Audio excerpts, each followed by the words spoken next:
Jeune homme, jeune fille, toi qui penses qu'il est encore trop tôt pour servir le Seigneur, toi qui penses que tu es encore trop jeune pour donner ta vie au Seigneur, toi qui penses que tu as encore tout le temps de vivre ta vie comme tu le veux avant de donner ta vie au Seigneur, après tu donneras ta vie au Seigneur.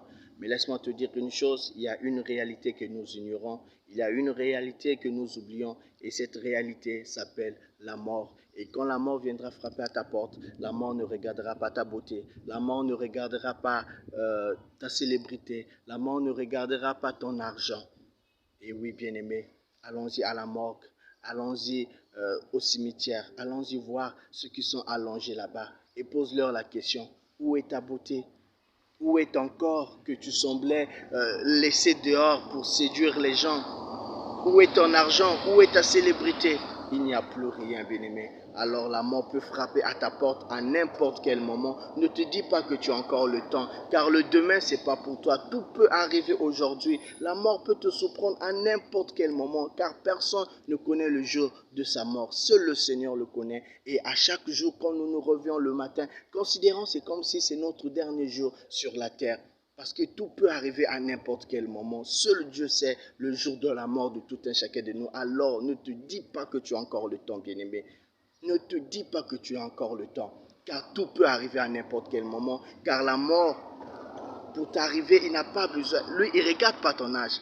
Il ne regarde pas ta beauté. Il ne regarde pas ta célébrité. Alors mets ta vie en ordre. Quand tu as l'occasion, mets ta vie en ordre. Car le demain, c'est pour Dieu. Que la jeunesse ne te trompe pas. Que ta beauté ne te trompe pas. Tout est vanité de vanité. Allons-y à la morgue. Allons-y au cimetière. Allons-y voir des gens qui se croyaient beaux. Des gens qui se croyaient belles. Où sont-ils aujourd'hui? Où est leur beauté? Leur beauté ne les a pas sauvés. Leur richesse ne les a pas sauvés, bien-aimés. Et pendant que tu as l'occasion, tout en sachant que le pardon, ça se demande en tant que vivant. Une fois mourir, une fois passer de l'autre côté, nous n'avons plus droit au pardon. Alors, il est grand temps, pendant que tu as l'occasion de mettre ta vie en ordre, fais-le maintenant. Car le demain, nous ne savons pas. Tout peut arriver à n'importe quel moment, bien-aimé. Que le diable ne te trompe pas. Ceux qui sont morts aujourd'hui avaient les mêmes projets que toi. Ils disaient que oui, dans 10 ans, je veux faire ceci, dans 15 ans, je veux faire ceci, voire même demain, je peux faire ceci. Mais le demain en question, ils ne sont pas arrivés. Tout en sachant que la mort est plus proche de nous que la vie. Alors, bien-aimé, quand tu as l'occasion, mets ta vie en ordre.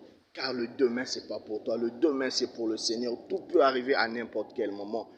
Alors que la mort ne vient pas te surprendre dans cet état, s'il te plaît, mets ta vie en ordre devant Dieu. Ne regarde pas cette jeunesse. Tout cela n'est que vanité de vanité. Une fois que tu seras de l'autre côté, c'est là où tu vas comprendre que tu te laissais duper par le diable pour rien.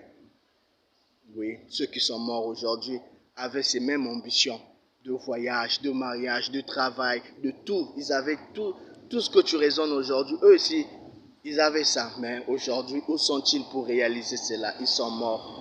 Oui, la mort est une réalité que nous ne devons pas ignorer, bien-aimés. Alors, pendant que tu as l'occasion, mets ta vie en ordre, donne ta vie au Seigneur Yeshua HaMashiach. Que le Seigneur vous bénisse. Richement, c'est votre frère Sirlin Mwanda.